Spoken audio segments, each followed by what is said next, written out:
Hi, Heidi Fisher with Fisher Clark Dairy Farm. I'm just going to go over a few tips and tricks that I have for not only managing employees, but also for managing the health and the overall well-being of our calves. The first thing that we do on the farm is after a calf is born, she gets assigned a white label that has the dam ID, the time that she was born, the date, what her ID will be, and then we also have a couple other symbols and numbers. The M meaning meloxicam, the star meaning she got her second feeding, VB means she got vitamin B, and 23 corresponds with her nasal vaccine that she received. So this will tell the next feeder where is she at with treatment, what needs to be done, and then it also gives me a checks and balance system to go back and I can review our vaccines, because as you can tell they all get numbered on this tray. And so I have a way to go back and double check to make sure that the vaccines are being given and that everybody's getting them in order. So if I see a number on the tag, but that number is still in the vaccine tray, I know that it probably didn't get it. I can follow up with the feeder and I can administer it myself.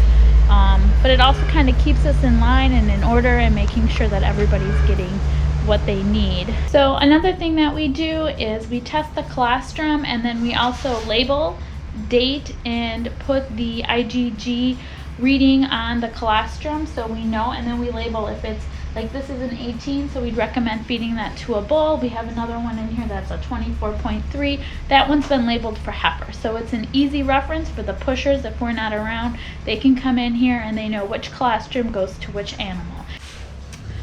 Another thing that we always like to do is make sure that we have plenty of items available too, so that I as a manager and my employees aren't getting frustrated because stuff's not available.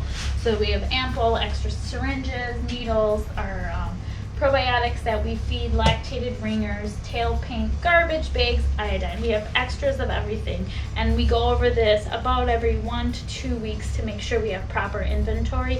It just makes my job easier if I can plan ahead and I can get these items ordered and so that they're available, and it makes it easier for my employees that they can just come to work and do the job and they're not having to figure out how are they going to solve a certain problem that would come up because an item isn't available. One of the things that we've added to the calf barn is this handy cart. Everything is kept on it, and we try to keep things really organized and grouped together as you would need it. We have permanent markers with the white duct tape that we use on each pen. Those are kept together. We have the pipettes and the scientific wipes with the refractometer, so that's all kept together, so it's easy to test and to do the job. Everything is right where you need it to be.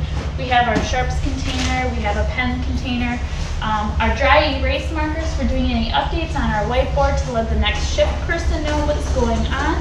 And then we also have all of our treatments. So we have all our syringes grouped together, we have our needles and our nasal tips, our handy popsicle sticks for the dehorning with the vitamin B near the dehorning paste because that goes together, and then our treatment boluses and everything.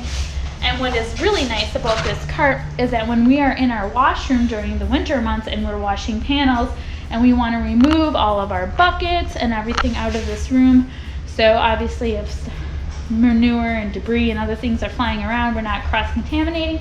Everything is on this handy cart. We can just wheel it out of the room and we don't have to worry about hauling out boxes or taping up cardboard or doing anything. It's quick, it's easy, and it's convenient. We also use these drawers to keep our bands to signify if a calf is on electrolytes, if she's being weaned, or if she's in her last week of weaning.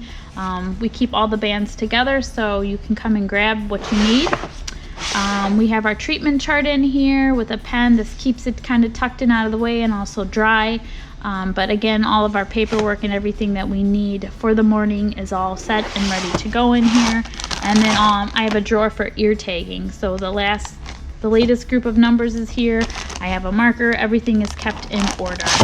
And then we also have another miscellaneous drawer, Ziploc bags, Band-Aids, Post-its, and cough drops seem to be popular, as well as extra batteries for the refractometer.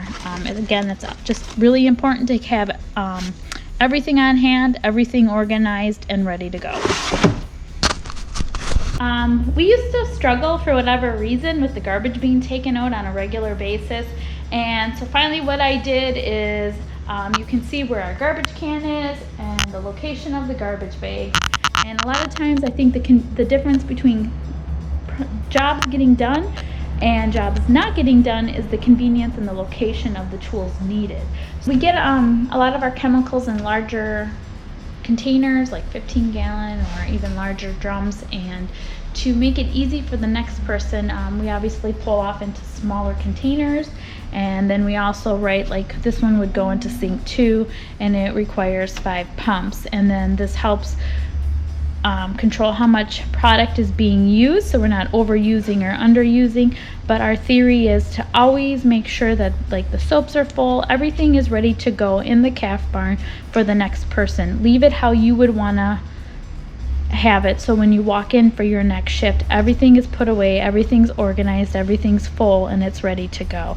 It just decreases employee tension between each other. It helps with accountability. Everybody has to chip in and make sure that they're doing their part, and it's not always falling to one person.